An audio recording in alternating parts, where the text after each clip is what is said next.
اور حضرت جنید بغدادی علیہ رحمہ نے صبر کے حوالے سے کیا ہی خوبصورت بات ارشاد فرمائی ہے۔ آپ ارشاد فرماتے ہیں کہ ناک منہ چڑھائے بغیر کڑوی چیز کا گھونٹ پی لینا صبر ہے۔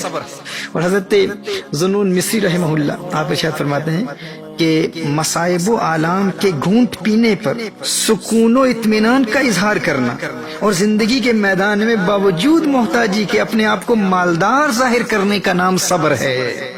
اللہ اکبر، یعنی باطن میں تکلیف ہے، پریشانی ہے، لیکن وہ داخلی کیفیت خارج میں ظہور پذیر نہیں ہو رہی۔ انسان غریب ہے، وہ جانتا ہے غریب ہے، لیکن دنیا کو علم نہیں ہے۔ انسان درد میں ہے، تکلیف میں ہے، باطنی کیفیت ایسی ہے کہ وہ درد محسوس کر رہا ہے، لیکن اس کی داخلی کیفیت خارج میں ظہور پذیر نہیں ہو رہی۔ یہ صبر ہے۔ اور اسی طرح عوارف المعارف میں حضرت شیخ الشیوخ حضرت شیخ شہاب الدین سہروردی علیہ رحمہ ارشاد فرماتے ہیں کہ صبر اللہ جل وعلا کی جانب سے کشادگی کے انتظار کا نام ہے۔ یعنی کوئی مصیبت آتی ہے اور انسان کوئی گلا شکوہ کیے بغیر اس مصیبت کے جانے اور کشادگی کے آنے کا منتظر ہے تو ایسا شخص صبر کرنے والا ہے۔ یعنی جب وہ مصیبت میں مبتلا ہوا تو اچانک اس نے کوئی ریاکشن نہیں دکھایا۔ He didn't react immediately to the calamity. He contained himself. He became patient. He didn't question the decree of Allah Jalla wa'ala. He didn't complain about it. He didn't say, why am I facing all of these difficulties, these hardships of life, these painful experiences? Why am I experiencing all of this in life? He was patient. And he patiently waits for the time of ease. صابر اسے کہتے ہیں۔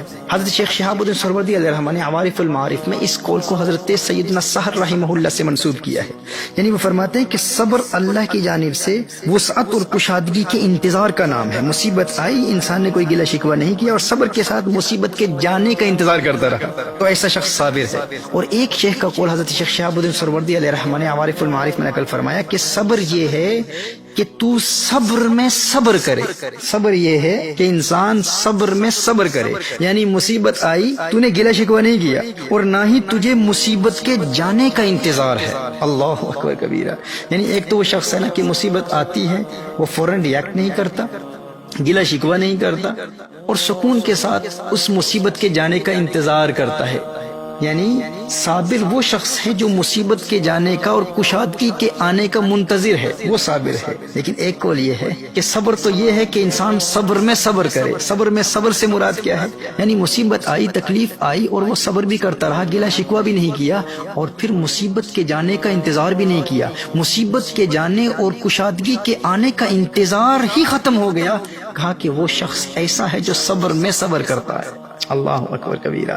یعنی مصیبت کے جانے اور کشادگی کے آنے کا اسے انتظار ہی نہیں ہے، وہ اس بات کا منتظر ہی نہیں ہے کہ کب مصیبت جائے گی، کب کشادگی آئے گی۔ کہا ایسا شخص صبر میں صبر کرنے والا ہے۔ اور ایسے صبر کرنے والے کو، یعنی جو صبر میں صبر کرے، اسے صوفیہ کی ایک اصطلاح میں صبور کہتے ہیں۔ یعنی ایک صابر ہے، ایک صبور ہے۔ صابر وہ ہے کہ تکلیف آئی، اس نے فوراً ریاکٹ بھی نہیں کیا اور پھر بغیر گلے شکوے کے سکون کے ساتھ کشادگی کے آنے کا انتظار کرتا رہا، وہ صابر ہے۔ اور جو صبر میں صبر کرے، صبر میں صبر کیا ہے کہ گلہ شکوہ بھی نہیں کیا اور تنگی اور مصیبت کے جانے اور کشادگی اور خوشی کے آنے کے انتظار کی کیفیت ہی ختم ہو گئی، وہ انتظار ہی نہیں کر رہا کہ کب مصیبت جائے گی۔ ایسا شخص صبر میں صبر کرنے والا ہے اور اسے ایک اصطلاح میں صبور کہتے ہیں۔ اور امام قشیری علیہ رحمہ ارشاد فرماتے ہیں کہ اس نے صبر پر صبر کیا یہاں تک کہ صبر نے کہنا شروع کر دیا کہ صبر کرو۔ اللہ اکبر کبیرہ۔ اس نے صبر پر صبر کیا یہاں تک کہ صبر نے کہنا شروع کر دیا میاں صبر کرو۔ اچھا، یہاں یہ بات بیان کر دینا بھی مناسب ہوگا کہ فقط انتظار کی کیفیت کا ختم ہو جانا انسان کو صبور بناتا ہے۔ ہاں، اگر اس کیفیت میں، یعنی مصیبت کی اس کیفیت میں اسے لذت حاصل ہونے لگے، اسے مزہ آنے لگے تو ایسا شخص صبور نہیں ہے۔ وگرنہ حضرت سیدنا ایوب علیہ السلام بھی صبور ہوتے، لیکن انہیں محبوب کی جانب سے آنے والی تکلیف میں لذت محسوس ہو رہی ہے۔